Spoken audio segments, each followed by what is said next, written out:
Jadi kalau masalah agama ini, kalau tak berilmu jangan coba-coba, ambil baik buang buruknya. Kalau pandai ambil baik buang buruknya berarti dah berilmu tuh.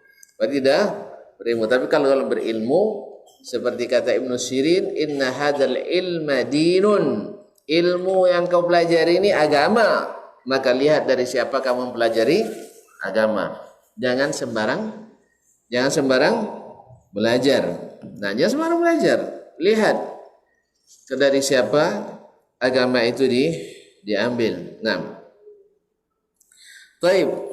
Wa ma innahu, Allah berfirman, faqala ta'ala innahu man yusyrik billah faqad harramallahu alaihi al-jannah wa ma'wahu an-nar wa ma'wahu an-nar wa ma lidh-dhalimin min ansar.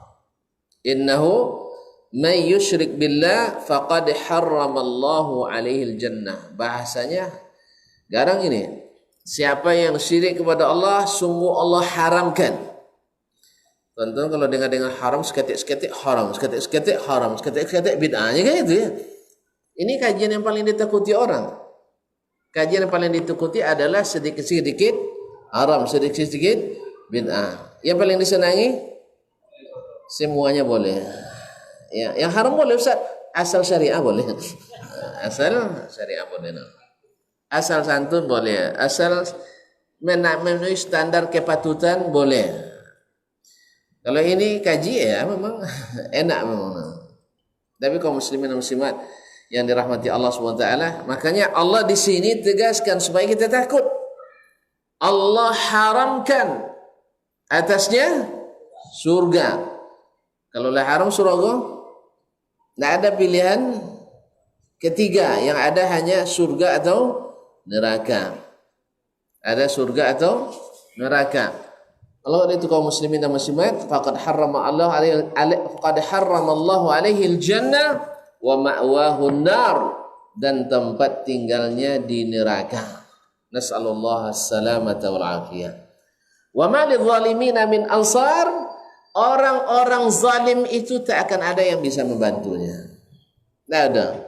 Kalau lawan Allah tak ada yang bisa membantunya. Oleh itu kaum muslimin dan muslimat, jangan coba-coba melawan Allah Subhanahu wa ta'ala. Allah marah kalau kita ngajar Allah agama kita. Allah marah kalau kita mengajari Allah agama kita. Qul atu'allimuna Allah bidinikum. Qul atu'allimuna Allah bidinikum. Wallahu ya'lamu ma fis samawati wal ard wallahu bikulli syai'in alim. Katakan hai Muhammad, kalian mau ngajarin Allah tentang agama kalian? Siapa yang mengajari Allah artinya tidak mengikuti aturan Allah dan justru dia ingin menyesuaikan atau ingin menjadikan Islam sesuai dengan keinginannya, sama dengan mengajari Allah agama. Jadi Islam yang kau turunkan ke Nabi Muhammad tu, ya Allah, tak sesuai di kesiko doh. Ikut Nusantara goh. Nah, ini Nusantara harus direvisi. Jelas? Harus direvisi. Istilah-istilah Al-Quran tak patut sabuk sekarang. Wang siko le elok puangai. Wang sitan lebih elok. Wang sitan dah elok. Kaum muslimin dan muslimat dirahmati Allah Subhanahu wa taala. Ini namanya mengajari Allah agamanya. Ini sifat-sifat orang Badui. Orang-orang Badui. Tahu Badui? Hah? Badui. Badui nam. Orang-orang Badui. Ya. Yang Allah sebut dengan al-a'rabu ashaddu kufran wa nifaqan wa ajdaru alla ya'lamu hududama anzalallah. Orang-orang Arab Badui itu lebih dahsyat kekufuran dan kemunafikannya, dan lebih patut tidak mengenal batasan-batasan larangan atau perintah Allah Subhanahu wa taala. Di mana nak tahu belajarnya bukan pada Al-Qur'an dan Sunnah, belajarnya pada rasio dan bukti empirik, ya, pada data yang diambil acak. Kaum muslimin dan muslimat ini rahmati Allah Subhanahu wa taala. Jadi di sini Allah sebutkan bahwa orang yang berbuat syirik takkan masuk surga. Haram.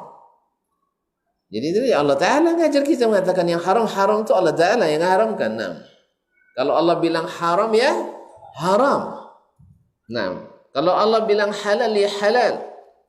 Di sini Allah katakan Allah haramkan kepadanya surga. Wa ma'wahun nar, dan Allah jelaskan tempatnya di neraka. Wa ma lidh-dhalimina min ansar. Oh, jangan-jangan ada yang tukang lobby nanti kan, ada syekhnya.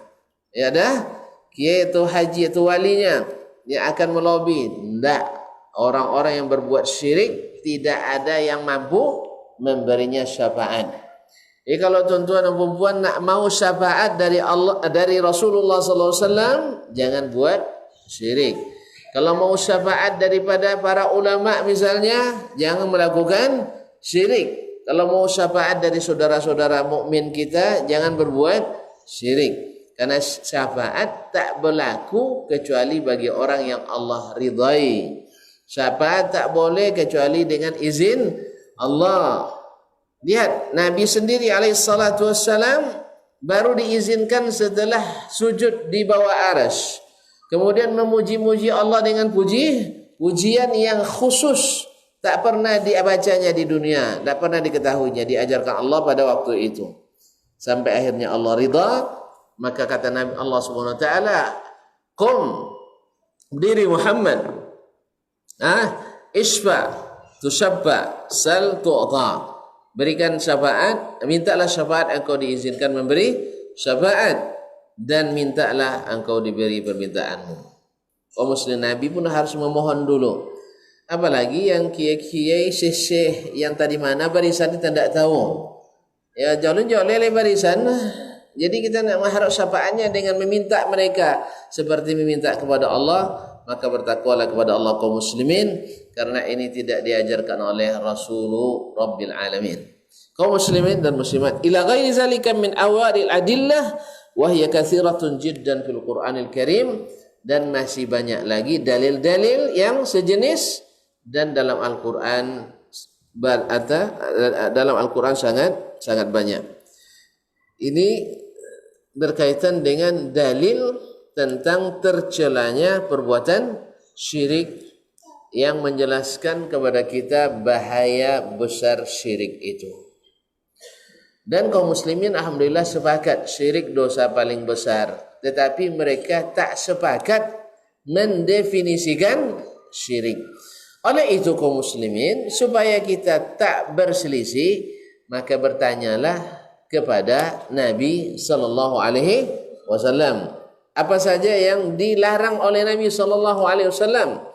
Maka kita akan temukan bahwasanya di antara yang dilarangnya seperti yang sudah kita bahas sebelumnya, yaitu minta barakah kepada selain Allah Subhanahu wa taala, berdoa kepada selain Allah, mencintai karena selain Allah, dan seterusnya, bernazar karena selain Allah, atau berdoa kepada selain Allah seperti berdoa kepada Allah Subhanahu wa taala yang jelas-jelas dilarang oleh baginda Rasulullah sallallahu alaihi wasallam.